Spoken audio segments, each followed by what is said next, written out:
നമ്മുടെ ഖജനാവിൽ പൂച്ച പെറ്റു കിടക്കുകയാണ് എന്ന് നമ്മൾ കേൾക്കാൻ തുടങ്ങിയത് പിണറായി ഭരിക്കാൻ തുടങ്ങിയതിന് ശേഷമാണ്.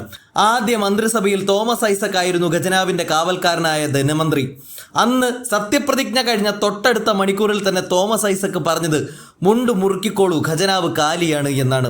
ഈ കണ്ട കേരളീയരൊക്കെ അന്നു തൊട്ട് മുണ്ട് മുറുക്കി ഇപ്പോൾ വെളിച്ചെണ്ണ ഇല്ലാതെ കറി വയ്ക്കുകയാണ്. സൺഫ്ലവർ എന്ന് പറഞ്ഞുകൊണ്ട് വിപണിയിൽ കിട്ടുന്ന പല ഓയിലുകളും പരീക്ഷിച്ച് രോഗങ്ങളൊക്കെ വരുത്തി തീർക്കുമ്പോൾ ഓടിച്ചെല്ലുന്ന ആശുപത്രിയിൽ മരുന്നില്ല, ഉപകരണമില്ല. കെട്ടിടങ്ങളാണേൽ ഇടിഞ്ഞു പൊളിഞ്ഞു വീണ് രോഗിക്ക് കൂട്ടിരിക്കാൻ വന്നവർ വരെ ജീവനില്ലാതെ മടങ്ങുകയൊക്കെയാണ്. ഈ കാഴ്ചയൊക്കെ നിരന്തരം നമ്മൾ കണ്ടുകൊണ്ടിരിക്കുകയാണ്. അവിടെയാണ് ചില മന്ത്രിമാർ വളഞ്ഞ വഴിയിലൂടെ ഈ ഖജനാവ് കൊള്ളയടിക്കാൻ പാകത്തിന് ജനങ്ങളെ പറ്റിക്കാൻ പകൽ വെളിച്ചത്തിൽ ഇറങ്ങി പുറപ്പെട്ട വീരവാദം മുഴക്കിയത്. അങ്ങനെ ജനം വയറ്റിലടിച്ച് കണ്ണീരും കഥനവുമായി നീങ്ങുമ്പോൾ മന്ത്രിമാർ വിലസുകയാണ്, പന്തലും കെട്ടി വീമ്പ് പറയുകയാണ്, അമേരിക്കയ്ക്ക് പറക്കുകയാണ്.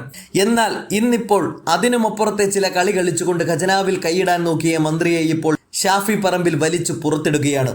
ആ വീഡിയോ കാണാം. അർജന്റീനയുടെ 2022 ഖത്തർ വേൾഡ് കപ്പിലെ വിജയം, അതിലെ മെസ്സിയുടെ പെർഫോമൻസിനും ലോകവ്യാപകമായി കിട്ടിയ പിന്തുണയും ലോകം തന്നെ ശ്രദ്ധിച്ച പിന്തുണ കൊടുത്ത ഒരു സംസ്ഥാനമാണ് കേരളം. കേരളത്തിലെ ഫുട്ബോൾ ആരാധകരുടെ എല്ലാവരുടെയും ആ ആവേശത്തെ അർജന്റീനൻ ഫുട്ബോൾ അസോസിയേഷൻ ഇന്ത്യയിലെ കേരളത്തിലെ എടുത്തു പറയുന്ന തരത്തിലുള്ള ആരാധന, അവരുടെ ഇഷ്ടം പ്രകടിപ്പിച്ച ഒരു പൊതുസമൂഹമാണ് കേരളത്തിലുള്ളത്. ആ പൊതുസമൂഹത്തിന്റെ മുമ്പിൽ മെസ്സിയെ കേരളത്തിൽ കൊണ്ടുവരാൻ ശ്രമിക്കുന്നതിനകത്തൊന്നും തെറ്റില്ല. പക്ഷെ അതിനകത്ത് ഇങ്ങനെ വ്യാജമായ അവകാശവാദങ്ങൾ ഉന്നയിച്ച് അതിന്റെ ഒരു ക്രെഡിറ്റ് എല്ലാത്തിന്റെയും പോലെ ഒരു ക്രെഡിറ്റ് അടിച്ചെടുക്കാനുള്ള ഒരു അവസരം മാത്രമായിട്ട് അതിനെ കണ്ട് ജനങ്ങളെ പറഞ്ഞ് പറ്റിച്ച് യഥാർത്ഥത്തിൽ ഇപ്പോഴത്തെ കുട്ടികളൊക്കെ ഭാഷയെ പറഞ്ഞാൽ തള്ളി മറിച്ച് ഉണ്ടാക്കിയ ഒരു അപകടമാണിത്. ഇപ്പോൾ ഇത് അർജന്റീനൻ ഫുട്ബോൾ അസോസിയേഷൻ തന്നെ പറയുന്നു, കരാർ ലംഘനം നടത്തിയത് കേരളത്തിലെ ഗവൺമെന്റാണ്. ഇത് ഗുരുതരമായ വെളിപ്പെടുത്തലാണ്. ആളുകളുടെ ഒരു ഇഷ്ടത്തെ ദുരുപയോഗം ചെയ്യാൻ ശ്രമിച്ചതാണ്. അപ്പോൾ അതിന് വ്യക്തത വരുത്തേണ്ടത് സർക്കാരാണ്.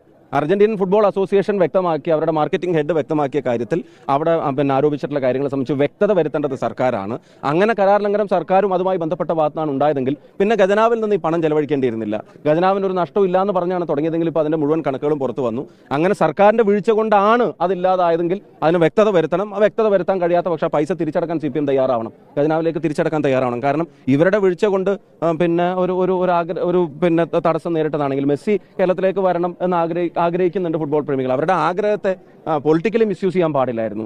ഞാൻ ഒന്നുകൂടെ ആവർത്തിക്കുന്നു, ഇത് തള്ളിമറിച്ചുണ്ടാക്കിയ അപകടമാണ് എന്ന് പറയാൻ